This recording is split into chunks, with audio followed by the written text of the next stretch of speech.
Ayan mga kabukid, may binhi tayo ng luya. 16 kilos yan mga kabukid. Yan.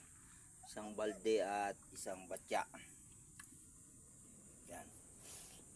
Tatanim natin bukas para sa susunod na taon. Yan. Ano to good variety to ng luya. Yan. Tingnan nyo naman. Taba. Tataba yan.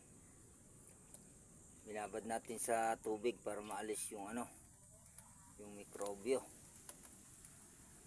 Ganda ng laman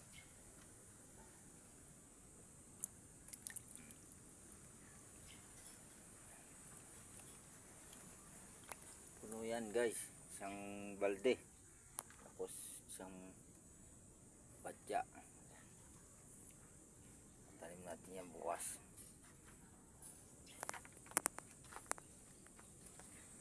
Ay naka, buhay sa bukid yan.